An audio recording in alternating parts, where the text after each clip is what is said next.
इस लेक्चर में हम देखेंगे property of determinant, properties of determinant कि डिटर्मिनेंट की क्या क्या प्रॉपर्टी होती है। ओके, पहली प्रॉपर्टी है कि अगर डिटर्मिनेंट की हम रो को कॉलम में कन्वर्ट कर दे और कॉलम को या फिर रो में कन्वर्ट कर दे, रो को कॉलम में कन्वर्ट कर दे या फिर कॉलम को रो को कन्वर्ट कर दे, तो डिटर्मिनेंट जो है वो अनचेंज होता है, डिटर्मिनेंट जो है वो सेम रहता है।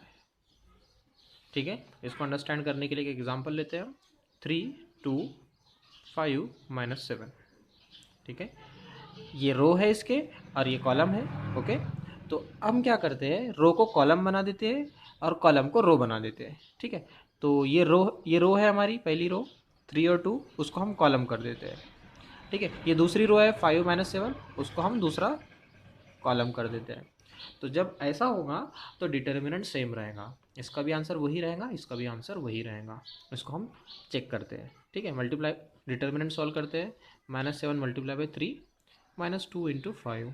ओके, -21 -10 = -31। ठीक है, उसी तरह ये सॉल्व करते हैं। 3 × -7 -5 × 2 -21 -10 = -31।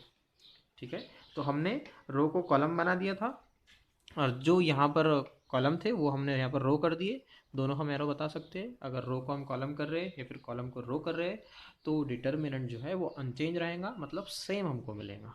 ठीक है, ये पहली प्रॉपर्टी है डिटर्मिनेंट की। अब हम दूसरी प्रॉपर्टी देखते हैं। ठीक है, दूसरी प्रॉपर्टी ये है कि अगर किसी भी रो कोई रो है, एक से ज़्यादा रो, मतलब एक रो को अगर हम दूसरी रो के साथ चेंज कर दें, क्या कर दें, इंटरचेंज कर दें। किसके साथ में, रो के साथ में। इंटरचेंज रो, एक रो को दूसरी रो के साथ में हम इंटरचेंज कर रहे हैं, या फिर किसी कॉलम को हम दूसरे कॉलम के साथ में इंटरचेंज कर रहे हैं। ठीक है, यहाँ पर एक वर्ड लिख लेते हैं हम, विथ, इंटरचेंज विथ रो। तो क्या होगा, जो डिटर्मिनेंट है उसकी साइन चेंज हो जाएंगी, उसकी क्या होंगी, साइन चेंज हो जाएंगी। मतलब पॉजिटिव है तो नेगेटिव बन जाएगा और नेगेटिव है तो पॉजिटिव बन जाएगा। ठीक है, इसको समझते हैं हम कि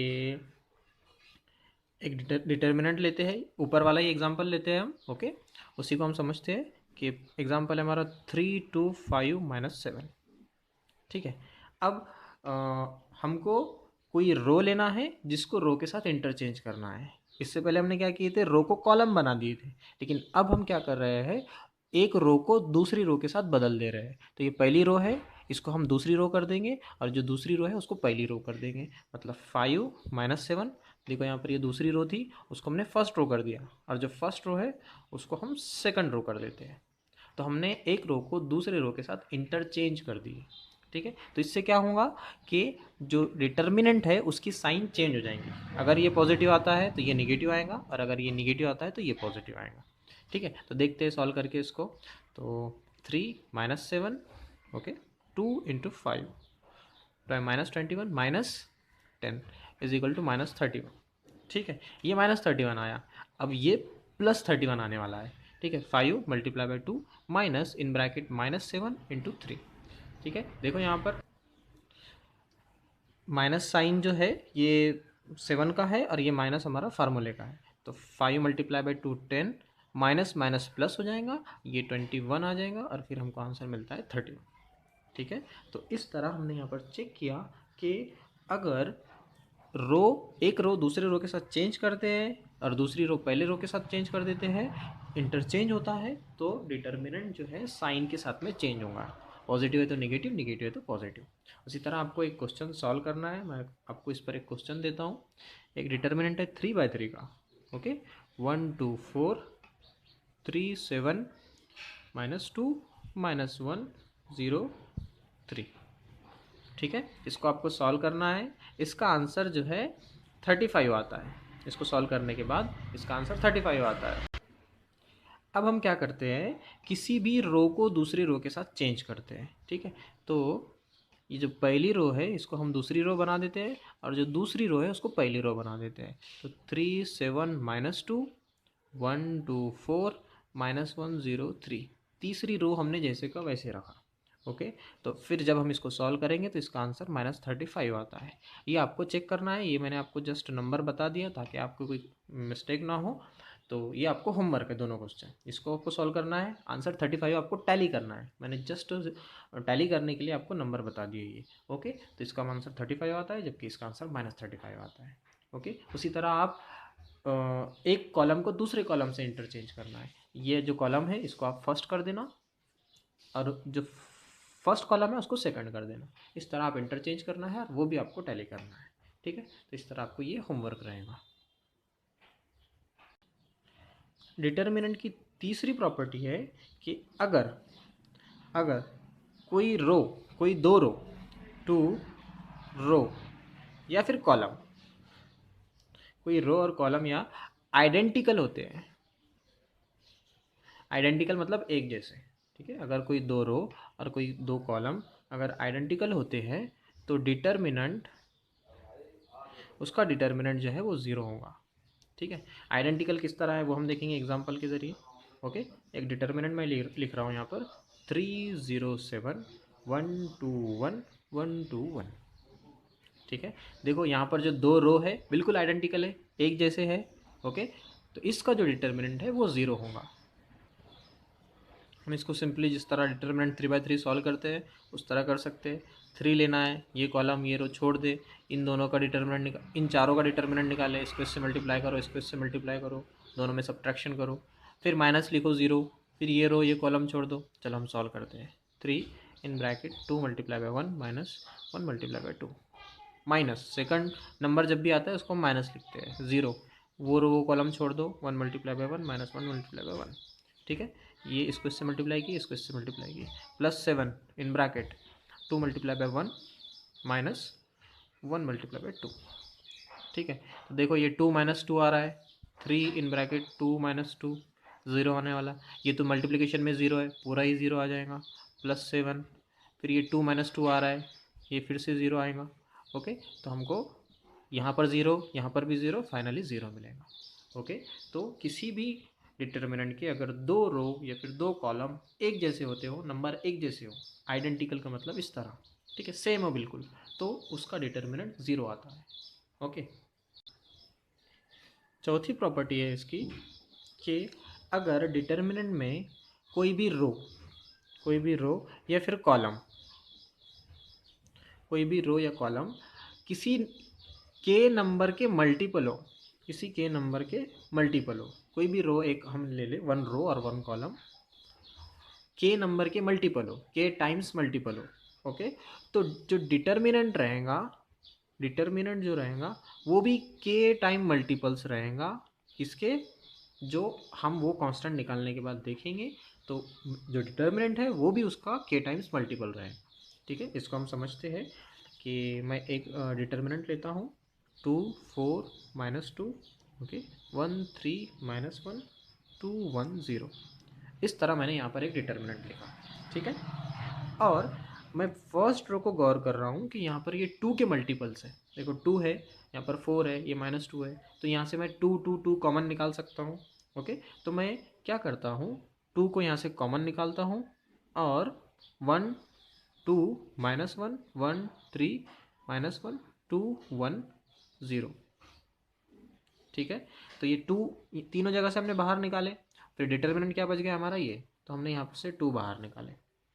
ठीक है, ओके, अब इसका जो डिटर्मिनेंट रहेगा और इसका जो डिटर्मिनेंट रहेगा, ये 2 यहीं रहेगा। ठीक है, तो अगर इसका डिटर्मिनेंट जो भी आता है, इसका डिटर्मिनेंट के 2 टाइम्स ये इक्वल हो जाएगा।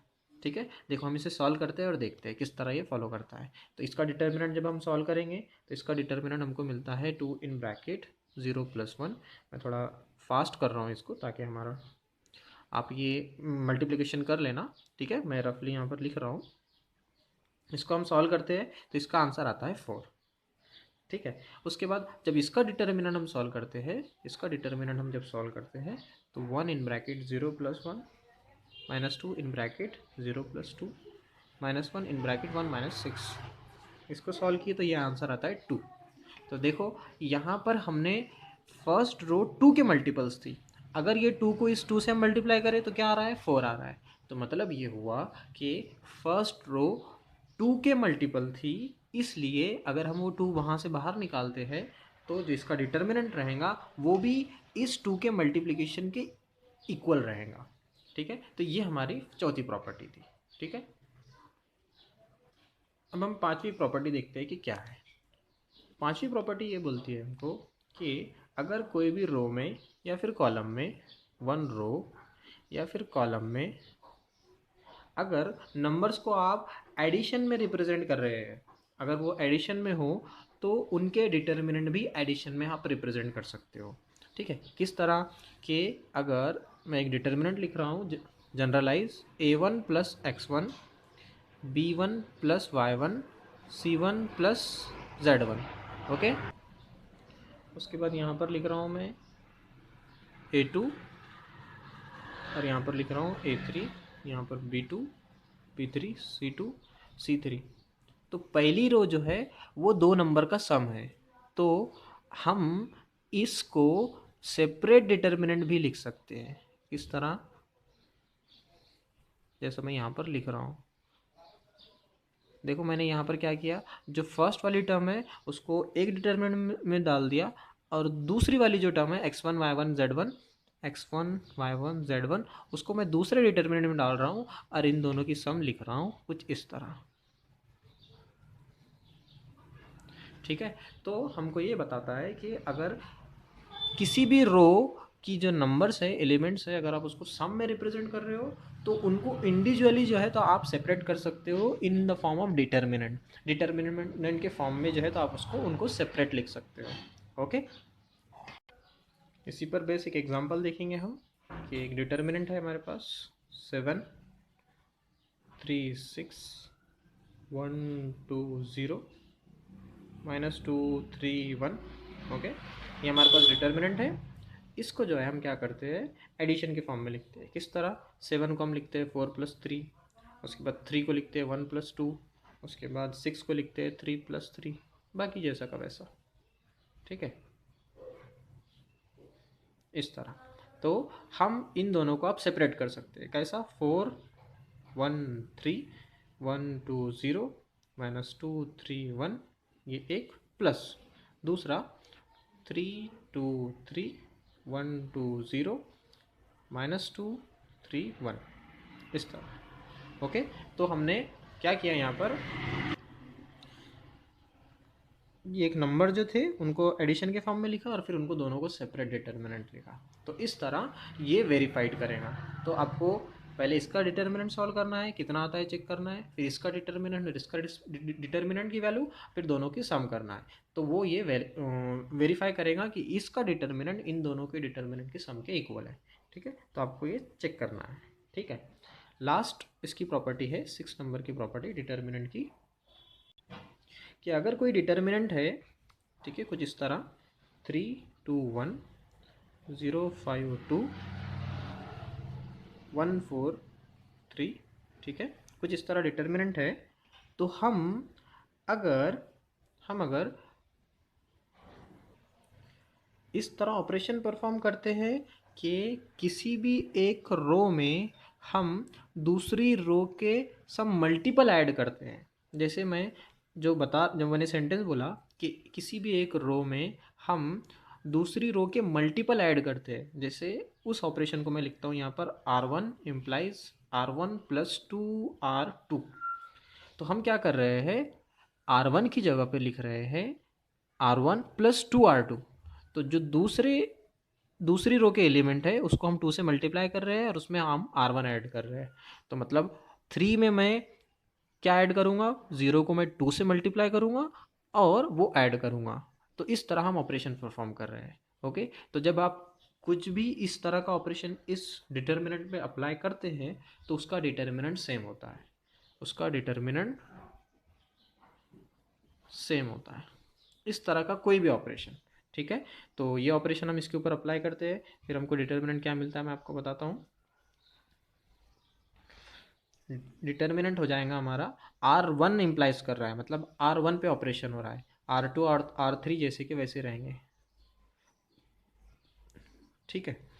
R1 की जगह पे हम R1 की जगह पे क्या लिखना है, R1 plus two into R2, तो 3 प्लस टू इंटू 0, ठीक है। उसी तरह ये पहले एलिमेंट के लिए हो गया, उसी तरह दूसरे एलिमेंट के लिए 2 plus two into 5, 2 plus 2 into 5, क्योंकि यहाँ पर पहले R1 हो रहा है, उसके बाद फिर 2, फिर इंटू R2 एलिमेंट आ रहा है, तो यहाँ पर 5 है।